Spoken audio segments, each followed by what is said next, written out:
Hi guys, this is the Audiofool, and for today we're going to review the Monitor Audio Silver 100 speakers.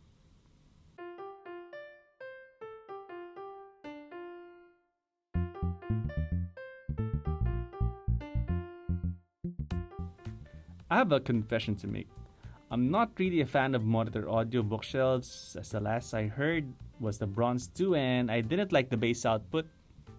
It was a bit too overpowering, and worst of all, it just didn't feel right for me. I was supposed to get it from my dad, but I couldn't go through with it. Floor standers, though, are a different matter. They're more balanced and a better listen for me, so I got my dad a Bronze 5 instead, against the better judgment of my wallet. So here we have the Silver 100s with larger 8-inch drivers, and I was a bit hesitant, but it turns out my fears were unfounded. Well, mostly. I'll be comparing it to the Opticon 2 and the LS50s, but before that, let's take a closer look.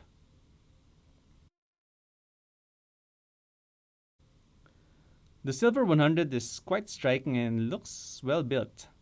8-inch dimpled C-cam drivers don't look too large if you don't put it against another speaker.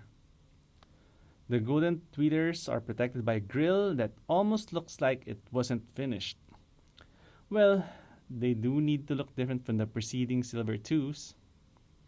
The finish is very nice and I like it. It almost looks like a whole block of wood.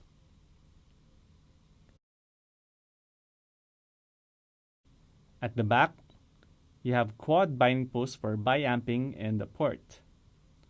All in all, it looks like the $1,000 speaker it is, and if it was tall enough, it can also pass off as a posh stool. Let's compare it first to the KEF LS50s using the Shit, Yggdrasil, and Ragnarok. For trials of the pass by subtract, the Silver 100s does the third note with very little difficulty, but more so than that, the bass sounds very complex. It also has a wider, deeper soundstage, but the vocals aren't as forward as the LS50s. For Frank Sinatra's I've Got You Under My Skin in a duet with Bono, again the soundstage immediately impresses and the bass textures are to die for, but the vocals again aren't as forward and the LS50 does sound a little bit cleaner. The horns also are much more lively in the Silver 100s, but it's also a bit more shrill compared to the LS50s.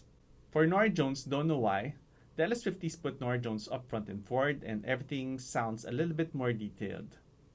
The Monitor Audio's treble are actually a bit more sharper, but it doesn't sound as clear as the LS50s. The guitar strings also sound better in the LS50s. For Alicia Keys' If I Was Your Woman from the MTV Unplugged album, the LS50s perform very well, having better vocals and piano notes, but it does sound a little bit restrained and compressed in comparison. The Silver 100s sound free and unrestrained, but the LS50s do slam a bit harder in this song. For Pints of Rome by Respighi, the Silvers separate the instruments better in a bigger, wider soundstage. The LS50s do sound cleaner, but I have a harder time distinguishing between the instruments. The Silver 100s have significantly better bass notes in terms of textures and extension. The mids and highs aren't bad, but the LS50s do this better, especially for vocals. The LS50s also sound a lot cleaner, and the bass is actually a bit grippier.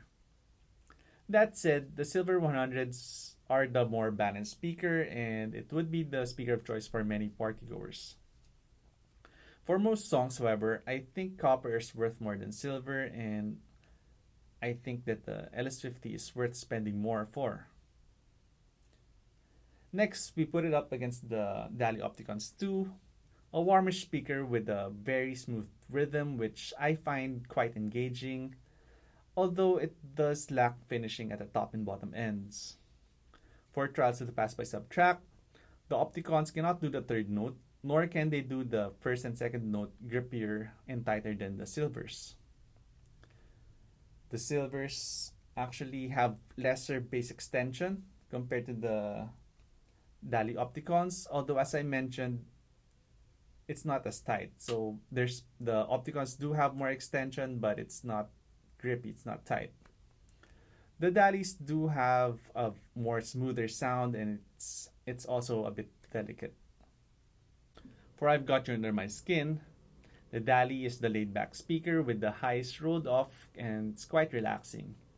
The Silver 100s have deeper, stronger bass, and the highs are more pronounced, but the Dalis are a bit more neutral, and the rhythm just keeps making me forget to take notes.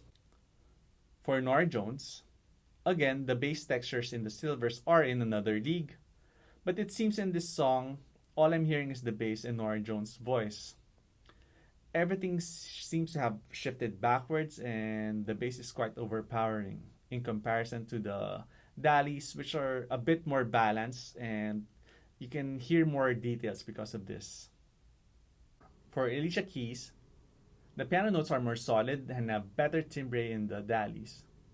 The Monitor Audio's vocals and piano notes are a bit more nasal in comparison, but they do slam harder as well and have a wider, deeper soundstage. For Pints of Rome, the Monitor Audios definitely have a larger soundstage than the Dalis. Both speakers are actually quite capable in this song, but I would say that the Monitor Audios are the more exciting listen, and the Opticons are the more revealing type. The Silver 100s do have a sharper bite and a heavier step, so I feel that might sway some people more. I complained that the Dali should have a bit more sparkle and brilliance, and that the low should be a bit tighter and grippier. But in the case of the Monitor Audios, which do have decent spades, it's not enough to topple that oddly satisfying speaker. The Monitor Audios have better highs and lows, but it just doesn't have the rhythm of the Dalis, which I like so much, and I end up listening more and having more fun with the Opticons.